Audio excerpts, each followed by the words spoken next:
هلو جايز، I miss you so فشخ.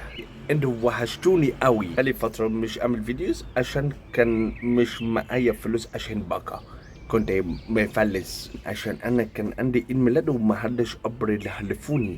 يعني انا مثلا لما كان يجي البيرث داي بتاعي في انجلاند كان يتعمل لي بيرث داي بارتي، حفلة عيد ميلاد. يعني يتجمعوا ناكل انجلش كيك بما اننا انجلش بيبول، يعني نشرب انجلش تي، اكيد مش هنشرب شاي العروسة.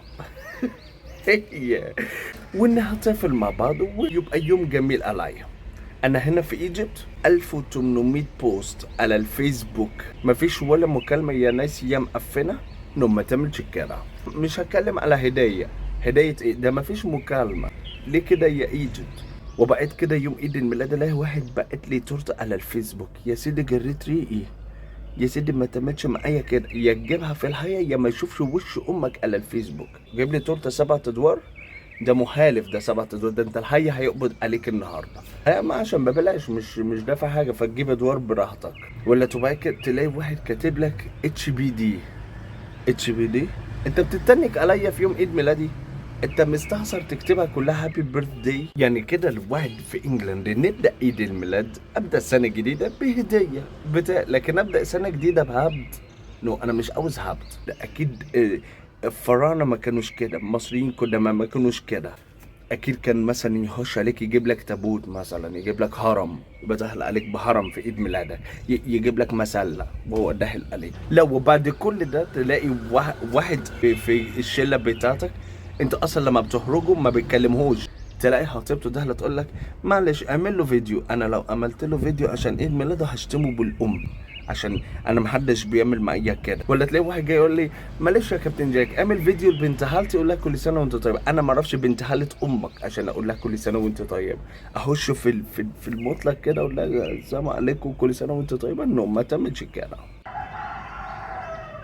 ده ديك. بس يا ديك ما تطلعش. وفي حاجات كده لما بتصل في ايد الميلاد بقيت اتشائم. يعني مثلا تلاقيهم مش هقول لك انزل يا جميل في الساحه وهابي بيرث داي تو يو، ما تعملش كده. انا بقيت اتشائم. شهل لي عمرو دياب، شهل لي حماقي، لكن انزل يا جميل في الساحه ما بقاش ينزل ولا في الساحه ولا بينزل بره الساحه. ووجه مسج لاصحابي انا شخصيا، يعني لو حد اتشل في ايده وجاب لي تورته، صاحب عيد الميلاد اللي بيطفي الشمع، يعني مش اول من هابي بيرث داي في 8 يهفوا. لان كده انت اولا بتتف في التورته اللي احنا هناكلها كمان 3 دقايق، فيبقى كلنا تفينا في التورته، هو واحد بس يتف صاحب عيد الميلاد.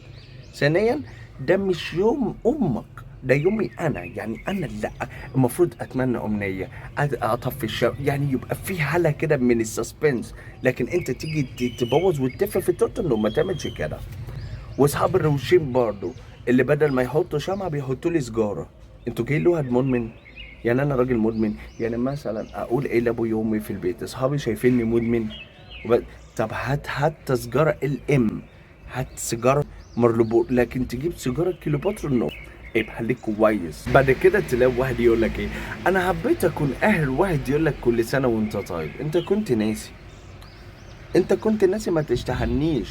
ولقيت البوستس كلها على الفيسبوك وكل بيقول لي كل سنه طيب، قلت يا نهار اسود، انا نسيت اقول. ما تقولش، انا والله اصلا مش فاكرك. اهل واحد وتعمل لي نمره؟ متى خلاص. انا انا بقيت عايش معاك وانا بقيت فاهم كل حاجه. لو اتشليت في ايدك وجبت لي هديه، خلي عندك ذوق، خلي عندك دم.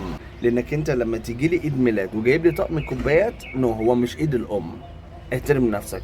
ده انت ناس تجيب لي ساعه حائط، وما تجيبش برفيوم، لان البرفيوم اذواق. انا واحد جاب لي برفيوم في عيد ميلادي بريحه الفينيك، نو، انا مش هحب ريحه الفينيك، هتحب ريحه الجاز. ولو هتجيب لي هديه لبس، اعرف مقاسي الاول. انا واحد جاب لي تي شيرت البسه على انه هاف ستومك، انزل كده على الطاقيه هاف ستومك. انت جايبه يعني اديه لبنت اختي؟ يعني انت جايب لي تي شيرت يعني مش هلبسه خلاص، مش مقاسي، فهرميه. وانا مش فاكر امك انك جبت لي حاجه، فما تعملش كده. فانا اوجه مسج اي حد عاوز يجيب هديه، هات حقي ناشف. يلا باي باي.